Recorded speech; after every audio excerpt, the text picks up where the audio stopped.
بسم اللہ الرحمن الرحیم۔ السلام علیکم صاحبو۔ اسماء الہیہ کی سیریز میں ایک اور اسم مبارک کے ساتھ آج پھر آپ کی خدمت میں حاضر ہیں، اور درخواست یہی ہے کہ ان اسماء کے اوپر کیے گئے پروگرامز کو مکمل سنا کیجیے، کیونکہ مکمل سننے سے ہی آپ کو وہ سہولت ملے گی جو ہمارا مدعا اور مقصد ہے، کہ آپ کو صرف انفارمیشن نہ جائے، آپ ان ناموں کو اپنے اندر اتارنے میں، ان اسماء کے نور کو اپنے قلب کی طرف متوجہ کرنے میں آپ کو سہولت کاری دی جا سکے، آپ کو سمجھ آئے کہ کیسے آپ نے اپنی ہستی کی طرف ان اسماء کو متوجہ کرنا ہے۔ تو آج ہم گفتگو کریں گے اللہ کے اسم مبارک العلیم کی۔ العلیم وہ جو جانتا ہے، اور صرف اتنا نہیں کہ کیا ہوا، بلکہ یہ بھی کہ کیوں ہوا، کیسے ہوا، کس انجام تک جائے گا، اور اس کے پردوں کے پیچھے کیا اسرار پوشیدہ ہیں۔ جو کچھ ہو چکا، جو کچھ ہو رہا ہے، اور جو کچھ ہونے والا ہے، آغاز سے انجام تک، لفظ سے معنی اور معنی کے پیچھے معنی اور معنی کے پیچھے معنی کی حقیقت تک، سب العلیم کے علم میں حاضر ہے۔ ہمارے لیے ماضی بکھری ہوئی یاد ہے، حال جو ہے وہ ایک لمحہ ہے جو لغزاں ہے، اور مستقبل ایک خواب ہے یا ایک پردہ ہے، مگر اس کے لیے، العلیم کے لیے، سب کچھ حاضر ہے، واضح ہے، محیط ہے، کوئی چیز اس کے علم سے باہر نہیں، کوئی حالت اس سے مخفی نہیں، کوئی دل اس سے اوجھل نہیں، کوئی نیت اس سے چھپی ہوئی نہیں۔ انسان کا علم صاحبو ہمیشہ کسی معلوم سے وابستہ ہوتا ہے۔ ہم چیزوں کو دیکھ کر سیکھتے ہیں، سن کر سمجھنے کی کوشش کرتے ہیں، تجربے سے ہم اس کو جان جاتے ہیں، خطا کر کے ہم درست ہوتے ہیں، اور ہمارا علم تدریجی علم ہے، آہستہ آہستہ بڑھتا ہے، محدود ہے، مینز کے اوپر سے محتاج ہے، اور ہم ایک ایک دروازہ کھولتے ہیں، ایک ایک پردہ اٹھاتے ہیں، ایک ایک مسئلہ سمجھتے ہیں، اور پھر بھی معلوم ہوتا ہے کہ جو کچھ ہم جانتے ہیں وہ اس کے مقابلے میں کچھ بھی نہیں جو ہم نہیں جانتے۔ لیکن العلیم کا علم ایسا نہیں، وہ کسی چیز سے سیکھتا نہیں، کسی تجربے سے گزرتا نہیں، کسی وسیلے کا محتاج نہیں۔ مخلوق اس کے علم سے وجود پاتی ہے، جبکہ ہم مخلوق سے علم حاصل کرتے ہیں۔ یہ فرق سمجھ لینا ہی دراصل معرفت کے پردوں میں سے ایک بڑا دروازہ ہے کہ یہ پردہ آپ پر اٹھ جائے۔ انسان اپنے علم پر بہت ناز کرتا ہے، میں جانتا ہوں، اس کو نہیں معلوم، تو یہ ناز کرتا ہے، مگر ذرا اپنے ہی وجود میں اگر انسان جھانکے تو ہم تو اپنے جسم کے ہی کتنے سارے اسرار ہیں جو نہیں جانتے، ہم اپنے دل کی کتنی تہیں ہیں جن سے ناواقف ہیں، ہم اپنے نفس کے فریب کو بھی نہیں پہچانتے، ہم اپنی زبان سے نکلنے والے ہر لفظ کے انجام اور اس کی تاثیر سے کتنے خبردار ہیں، ہمیں پتہ ہی نہیں۔ کبھی ہماری حالت اس شخص کی ہوتی ہے جو اپنے ہی گھر میں رہتا ہے، مگر اسے معلوم نہیں کہ اس گھر کے تہہ خانے میں کیا چھپا ہے، چھت کے اوپر والے کمرے میں کیا رکھا ہے، دیواروں کے پیچھے کون سی دراڑیں پڑ گئی ہیں۔ کبھی ہم اس بھوکے انسان کی طرح ہوتے ہیں جو بھوک سے بے حال ہے، جبکہ اس کے قدموں کے نیچے خزانہ دفن ہوتا ہے، اسے خبر نہیں ہوتی۔ یہی انسانی علم کی حد ہے کہ اسے سطح دکھائی دیتی ہے، گہرائی اس کے ہاتھ نہیں آتی، اور مستقبل، اگلے لمحے میں کیا لکھا ہے کون جانتا ہے۔ ہم منصوبے بناتے ہیں، حساب لگاتے ہیں، اندازے قائم کرتے ہیں، مگر ایک لمحہ ہمارے تمام نقشے بدل دیتا ہے۔ ایک خبر، ایک بیماری، ایک ملاقات، ایک حادثہ، ایک دعا کی قبولیت، ایک دروازے کا کھل جانا، ایک دروازے کا بند ہو جانا، اور پھر پوری زندگی کا رخ ہی بدل جاتا ہے۔ مستقبل کو ہم کیا سمجھتے ہیں؟ تب بندہ سمجھتا ہے کہ علم صرف معلومات کا نام نہیں، یہ حد کی پہچان لینے کا نام بھی ہے۔ خوش نصیب وہ ہے جو یہ دیکھ لے کہ وہ دیکھ نہیں سکتا، یا دیکھتا بھی ہے تو کتنا محدود دیکھتا ہے، اور پھر اس عجز کو اپنے رب کی دہلیز تک پہنچنے کا وسیلہ بنا لے، وہ خوش نصیب ہے۔ العلیم کے اس میں ایک خوف بھی ہے اور ایک سکون بھی ہے۔ خوف اس لیے کہ وہ دل کے بھید بھی جانتا ہے بھائی، ریا کے پردے آپ میرے لیے تو رکھ سکتے ہیں، العلیم کے سامنے ریا کا کوئی پردہ نہیں، تمام ریا کے پردے چاک ہو جاتے ہیں۔ وہ نیت کے میل سے بھی باخبر ہے، ہماری خاموشیوں کے اندر چھپی ہوئی آوازیں بھی سنتا ہے۔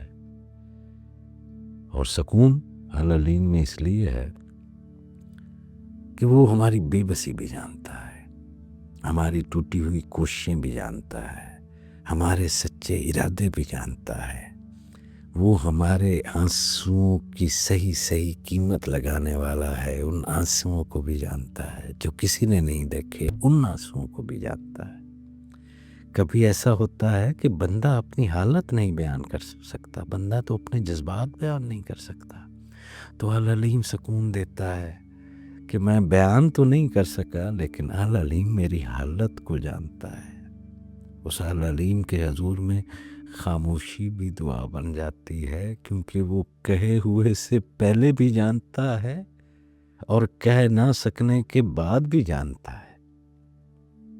تو صاحبو، یہ اسم ہمیں علم کی اصل اخلاقیات بھی سکھاتا ہے۔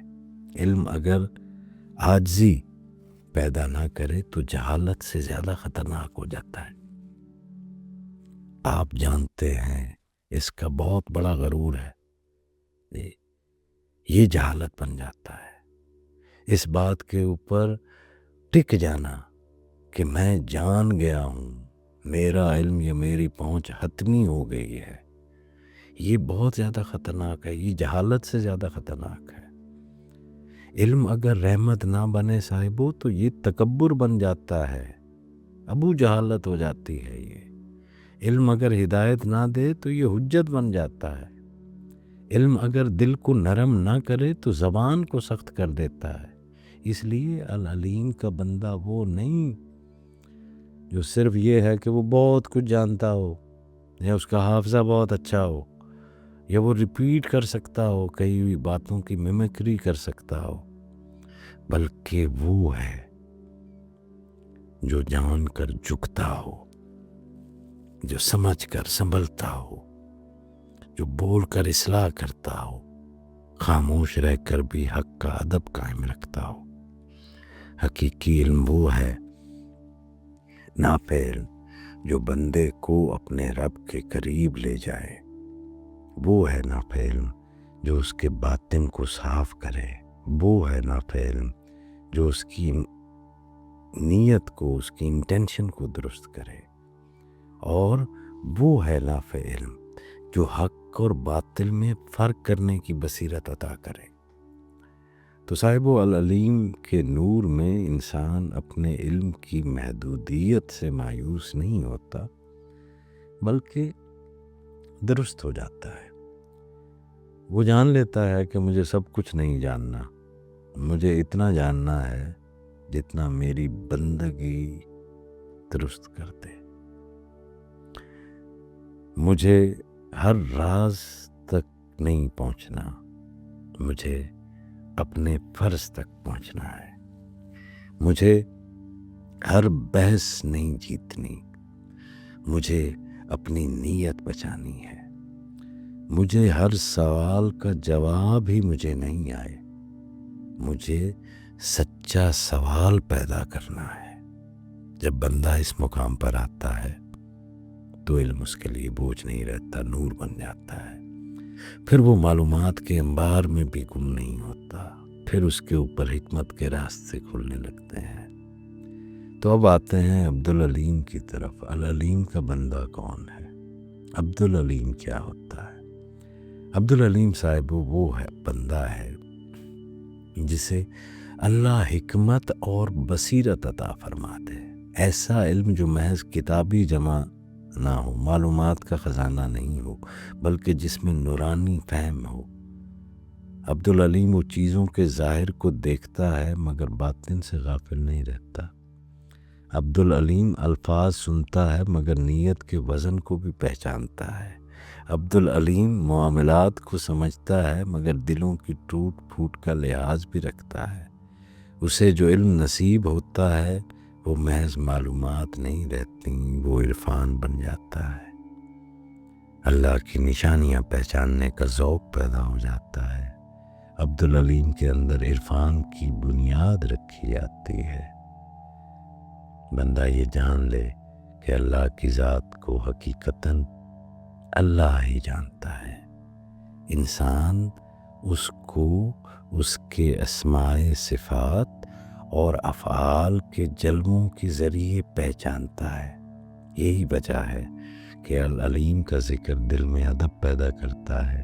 جب بندہ یا علیم کہتا ہے تو وہ دراصل یہ بھی کہہ رہا ہوتا ہے کہ اے سب کچھ جاننے والے، مجھے میرے نفس کے فریب بھی دکھا، میری نیت کے عیب بھی دکھا دے، میرے علم کی کمی بھی دکھا دے، اور مجھے ایسا علم عطا کر جو میرے لیے نفع کا باعث ہو، جو میرے لیے نجات کا باعث بنے۔ تو یا علیم کا ذکر صرف حافظہ بڑھانے کی دعا نہیں ہے، بلکہ فہم کو صحیح کرنے کی، حکمت عمل کی، پاکیزہ نیت کی بھی طلب ہے۔ کتنے ہی لوگ ہیں صاحبو جو جانتے بہت ہیں مگر بدلتے نہیں، کتنے ہی ہیں جو پڑھتے بہت ہیں مگر سمجھتے نہیں ہیں، کتنے ہی ہیں جو بولتے بہت ہیں مگر دیکھتے نہیں۔ تو العلیم کا نور وہاں اترتا ہے جہاں دل سچا ہو، نیت صاف ہو، اور بندہ اپنے علم کے باوجود اس بات کا اقرار کرے اور اس بات کو کہنے کا حوصلہ رکھتا ہو کہ میں نہیں جانتا، اتنی گنجائش دیتا ہو کہ یہ میں نہیں جانتا۔ اب تو لوگ اس بات پر اڑ جاتے ہیں اور سمجھتے ہیں، یا سمجھتے نہیں بھی ہیں تو کہتے ضروری ہیں کہ وہ سب کچھ جانتے ہیں۔ العلیم ہونے کے چھوٹے چھوٹے دعوے کرتے رہتے ہیں۔ تو اس ادب کے ساتھ کہ یا علیم آپ کے دل کو غفلت سے، آپ کی یادداشت کو فہم کی کمزوری سے اور باطنی بصیرت کی طلب کے لیے نافع بنائے۔ نماز کے بعد جیسے میں ہمیشہ تجویز کرتا ہوں کہ کم از کم ایک تسبیح یا علیموں کی پڑھنا دل اور ذہن کو متوجہ کرنے کا ایک مجرب طریقہ سمجھا گیا ہے ہر نماز کے بعد۔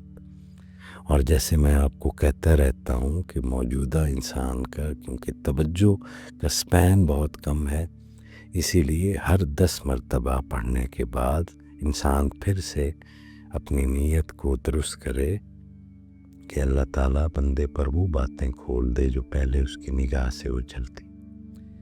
اور اسی طرح یہ کہتے ہیں کہ 150 مرتبہ یا علیم روزانہ جو شخص پڑھنے کا معمول بنا لے، امید ہے کہ اللہ تعالیٰ اس کی سمجھ، فہم اور حق و باطل کے درمیان تمیز میں اضافہ فرمائے۔ تو یہ رجا اور توجہ کے ساتھ ہے، تو طلب علم نافع کے ساتھ آپ اس کو اختیار کریں، اور بھروسہ عدد پر نہیں اپنی نیت پر رکھیں۔ کتنے صدق کے ساتھ آپ العلیم کو بلا رہے ہیں، اس عہد کے ساتھ کہ علم کو آپ تکبر کا سبب نہیں بنائیں گے، اس عہد کے ساتھ کہ آپ سیکھنے سے شرمائیں گے بھی نہیں، اس عہد کے ساتھ کہ جب آپ کو حق معلوم ہو جائے گا تو آپ اس کی طرف رجوع کر لیں گے۔ اس عہد کے ساتھ کہ آپ اپنے علم کو دوسروں کے لیے خیر کا باعث، آسانی کا باعث اور ان کے لیے رہنمائی بنائیں گے۔ تو اے علیم، تو جو سب کچھ جاننے والا ہے اور ہم جو بہت کم جانتے ہیں، تو جو ہمارے ظاہر کو بھی جانتا ہے، ہمارے باطن کو بھی جانتا ہے، ہماری زبان کو بھی جانتا ہے، ہماری خاموشیوں کو بھی جانتا ہے، تیرا علم جو ہر چیز کے اوپر محیط ہے، اے العلیم، ہمیں علم نافع عطا فرما، ہمیں فہم صحیح عطا فرما، ہمیں حکمت کے ساتھ عمل کی توفیق عطا فرما، ہمارے علم سے تکبر کو نکال، ریا کو نکال، سختی کو نکال، ہمیں اپنے العلیم کے نور سے ہمیں علم عطا فرما، ہمیں معاملہ فہمی عطا فرما، ہمیں فساد کو پہچاننے کی آنکھ عطا فرما، ہمارے اندر اس بصیرت کو جگا کہ ہم امن کو پھیلا سکیں، ہمیں ہمارے نفس کے فریب دکھا العلیم، ہماری نیتوں کو پاک کر دے العلیم، ہمیں حق کو حق دیکھنے اور حق کی پیروی کرنے کی توفیق عطا فرما العلیم۔ العلیم، ہمیں باطل کو باطل دکھا دے اور اس سے بچنے کی قوت عطا فرما العلیم۔ العلیم، قرآن سے ہمارے لیے روحانی رزق کو کھول دے العلیم، اس کے معنی کو ہمارے دلوں میں زندہ رکھ العلیم، اور العلیم ہمیں ان لوگوں میں شامل فرما جو جانتے بھی ہیں اور جھکتے بھی ہیں، ہمیں تکبر والا نہ بنا۔ ہے العلیم، ہمیں ایسا علم نہ دے جو صرف حلق تک رہے، ہمیں وہ علم دے جو ہمارے کردار سے جھلک سکے، جو ہمارے اخلاق سے ظاہر ہو سکے، جو ہمارے دل میں اترے اور ہمیں تیری رضا تک پہنچا دے۔ آمین یا رب العالمین۔